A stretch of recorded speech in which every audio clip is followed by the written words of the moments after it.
The first round of the French presidential elections are taking place on the 23rd of April, and I want to put my flag in the ground. I want to be honest on my channel. When I support a politician, I want you to know it, and I want you to understand the reasons why. So with that being said, I'm with her. Marine Le Pen is my girl. I'm fully behind Marine Le Pen in the French elections. Now, I'm sure there's some of you who are watching this video who may think I'm a terrible, horrible person for supporting her. After all, the mainstream media seems determined to label her a Nazi or a Holocaust denier or some other ridiculous stuff. That simply isn't true. In this video, I want to go through her policies and explain to you why I agree with them. So let's get on with it. Before we get into her manifesto, it's important to understand the situation in Europe right now. It's an incredibly divided continent. The United Kingdom has just voted to leave the European Union. There's a rampant migrant crisis, Islamic terrorism is on the rise, and there's a large level of unrest. In France specifically, the country seems to be on the verge of a civil war. Violent riots break out in Paris seemingly every other week. Paris has also specifically been hit by disastrous terrorist attacks, as has Nice. Francois Hollande is a weak man, a weak leader. He's done absolutely nothing for France except make it worse. The social divisions France is experiencing right now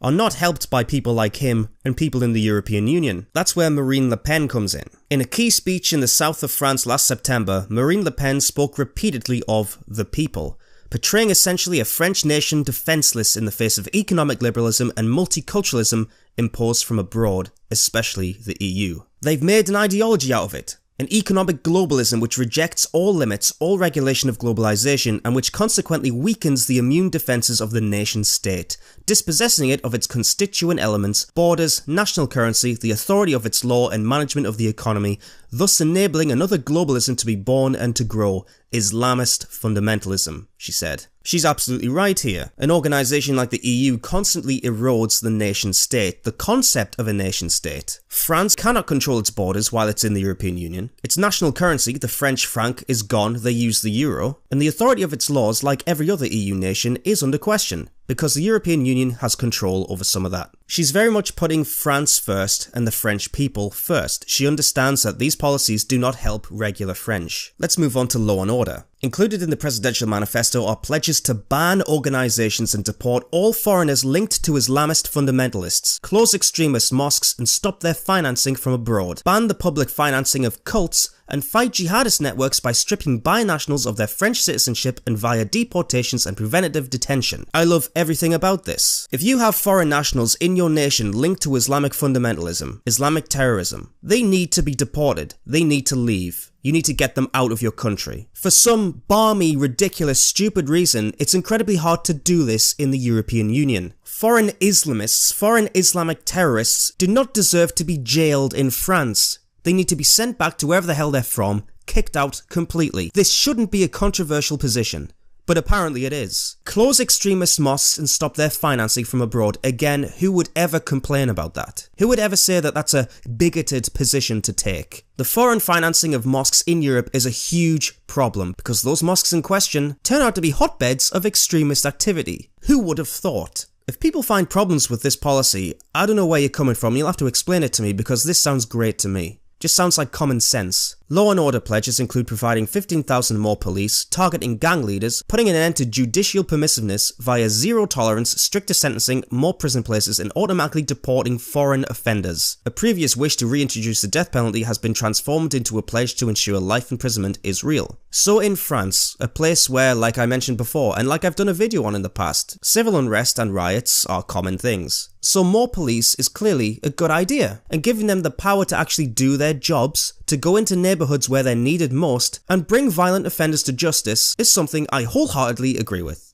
Zero tolerance. And this whole thing about the death penalty being transformed into a real life imprisonment pledge, that's good too, because if you get life imprisonment, that should mean life. That shouldn't mean 20 years and then, oh, a little slap on the wrist, go back into society, son. No, life means life. And personally, I'm against the death penalty, so that works for me. Economic patriotism. The Front National leader continues to cite the UK as having set the right example with the referendum vote to leave the European Union.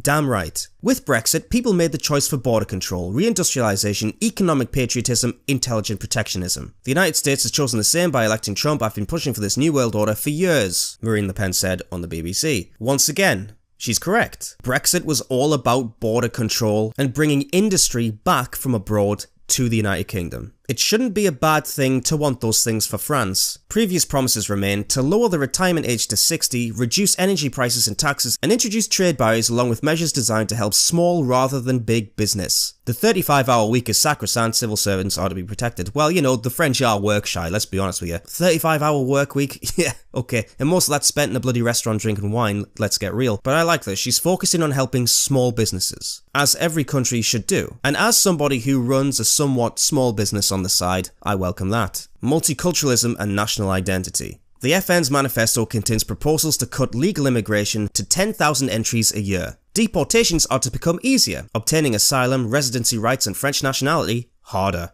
Again, I don't see anything wrong with that. Personally, I think her dream of reducing immigration to 10,000 a year is a little fantastical, just considering the geographic location of France and the countries that are around it, and the problems that are currently going on in Europe. But immigration is too high, and it needs to come down. I agree with that totally. I would like that to happen here in the United Kingdom too. And deportations should become easier, because if people aren't supposed to be there, then they need to leave. Simple as that. And if they won't leave voluntarily, you need to force them out. Le Pen railed against massive immigration, linking it closely to the question of national identity. Immigration policy and multiculturalism had become dogmatic religions. The consequences of the latter, she said, could lead to civil war between communities.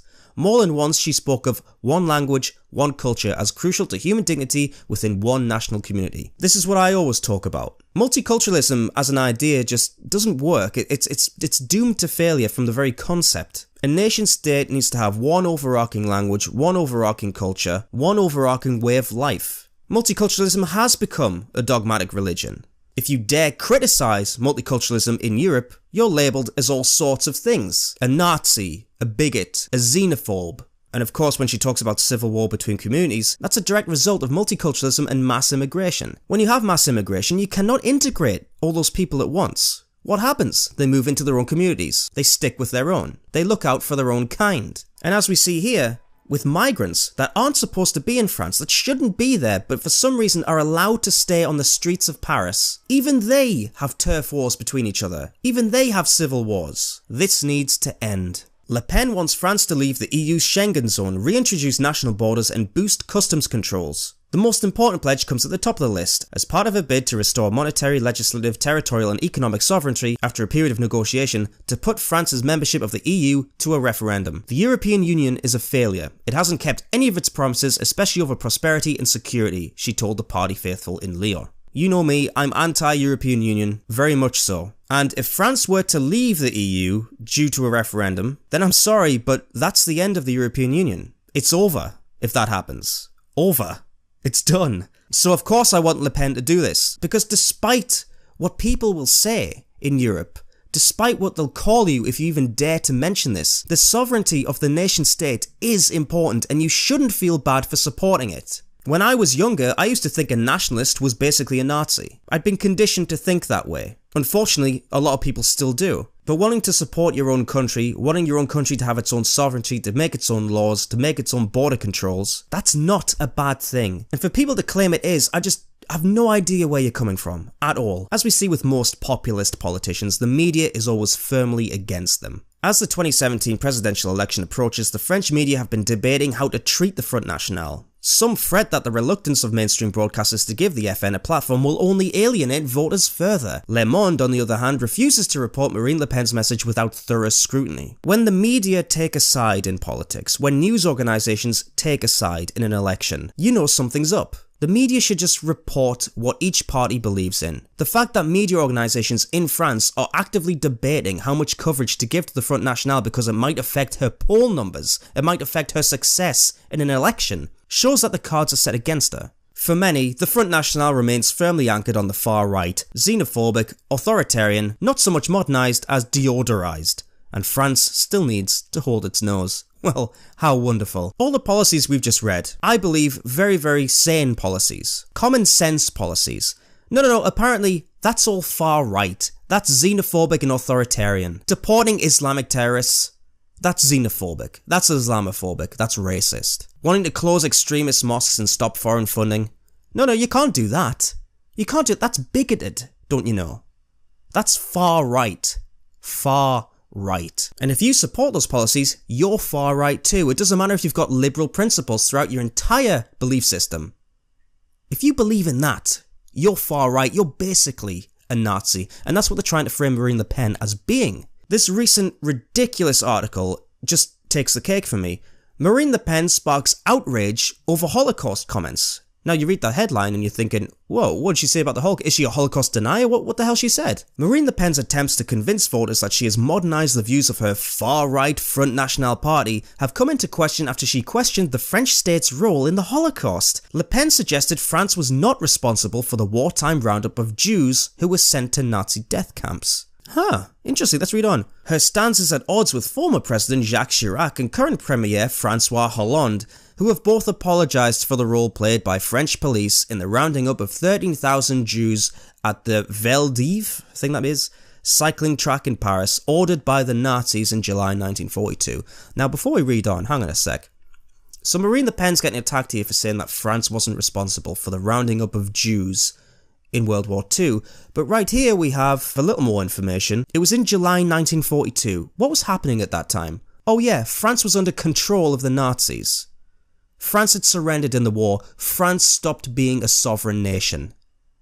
It was conquered. And right there, ordered by the Nazis. So it wasn't ordered by the French government, was it? It was ordered by the Nazis, carried out by French police because they had no choice in wartime France under Nazi occupation. Marine Le Pen went on to say this: I don't think France is responsible for it, arguing that the Nazi collaborating Vichy regime was not in France. I think that generally speaking, if there are people responsible, it's those who were in power at the time, not the French. It's not France, she added. And I don't see what's controversial about this. Like I said before, France wasn't France then. It was being run by Nazi collaborators. It's not like France decided after they surrendered, you know what, Adolf, mate, you're right, those Jews have just gotta go. We'll lend our full support to you. Unbelievable. Le Pen's comments led Foreign Minister Jean-Marc Ayrault, oh Christ, to suggest that the far-right party leader had showed her true colours. No, Jean-Marc. I can't speak French, sorry. The people that have showed their true colours are you guys. Because you're literally using a non-issue to try and paint Marine Le Pen as a Holocaust apologist or something,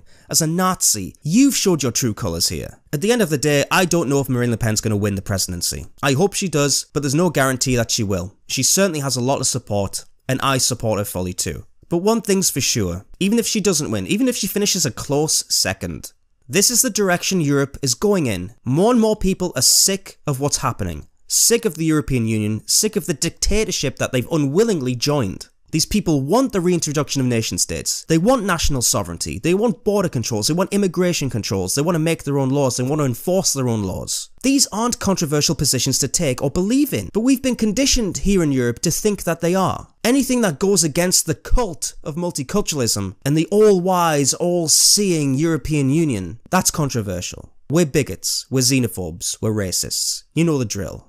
If I have any French people watching me, you may not agree with Marine Le Pen, you may not agree with me, but a large proportion of your country does. And believe me, if she doesn't win, that population is just going to grow. It's going to grow, and by the next election, when France is worse off than it is now, if you can believe it, I fully expect her to win. But she has a good chance this election. I'll be supporting her fully on this channel, because she believes in what I believe. I'm with her.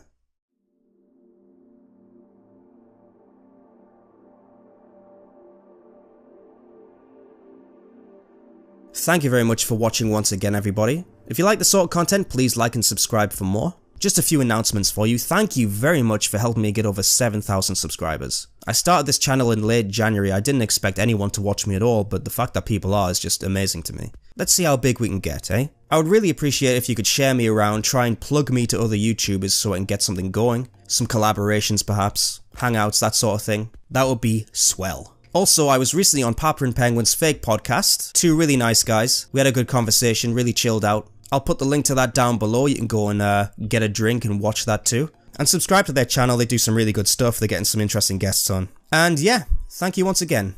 Cheerio.